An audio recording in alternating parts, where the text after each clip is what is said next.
maxkamadda sare ciidamada qalabka sida markay aragtay rafcaanka gaashaanla sare xoogga dalka cabdinaasir xoosh maxamed 54 jir ah ina faadumo cabdulaahi maxamuud ku dhashay xamar oo ahaa taliyihii raxanta duumaha ee ciidanka badda xoogga dalka Soomaaliyeed markay aragtay xukunka maxkamadda darajada koowaad ciidamada qalabka sida ee soo baxay 20kii bishii 2018 oo ay ku xukuntay gaashaanla sare xoogga dalka cabdinaasir xoosh maxamed dil toogasho ah maxkamaddu markay aragtay qiraalka rafcaanlaha ka hor bixiyay garsoorka maxkamadda ciidamada qalabka sida oo ahaa bistoolad uu gacanta ku haystay xabad ka dhacday madaxa ugu dhacday akis marxuum jarnaal saciid aadan yuusuf saciid mariino sidaasna uu ku dhintay marxuumka markay dhageysatay markhaatiyaashii la horkeenay maxkamadda marag furkii ay bixiyeen oo ahaa in rafcaanlaha xabad uu ka riday bastooladiisa ay madaxa ugu dhacday akis marxuum jarnaal saciid aadan yuusuf saciid mariino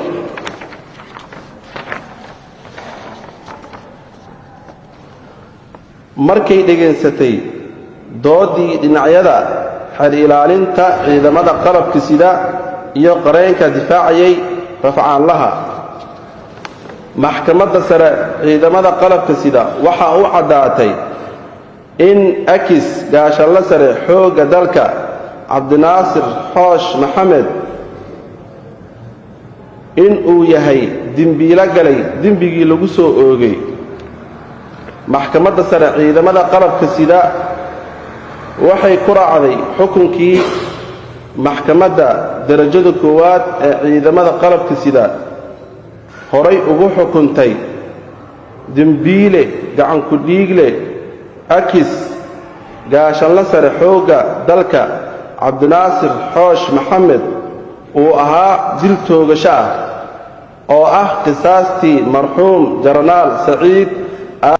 maxkamadda sare ee ciidamada qalabka sida ayaa mar kale xukun dil toogasho ku riday gaashaanla sare xoogga dalka cabdinaasir xoosh maxamed kaasi oo horey u dilay ex general saciid aadan yuusuf saciid mariino gudoomiyaha maxkamadda sare ee ciidamada qalabka sida generaal liibaan cali yarow ayaa xukunka dilka ay maxkamadda ku riday sargaalkaasi saxaafadda u akhriyay ujeedo xukun maxkamadeed maxkamadda sare ciidamada qalabka sida markay aragtay rafcaanka gaashaanla sare xoogga dalka cabdinaasir xoosh maxamed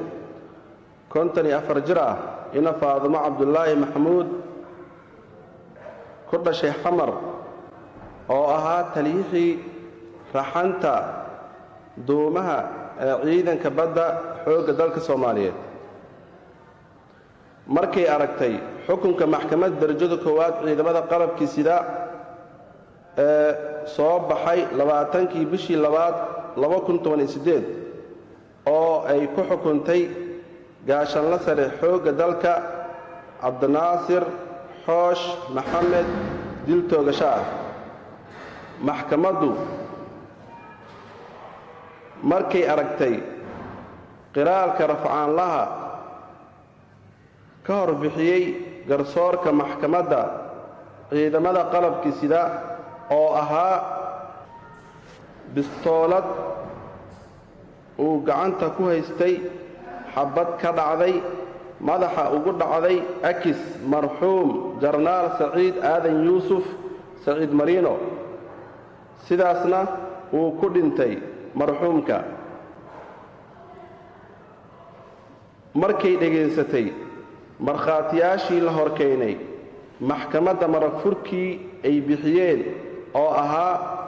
in rafcaanlaha xabad uu ka riday bastooladiisa ay madaxa ugu dhacday akis marxuum jarnaal saciid aadan yuusuf saciid mariino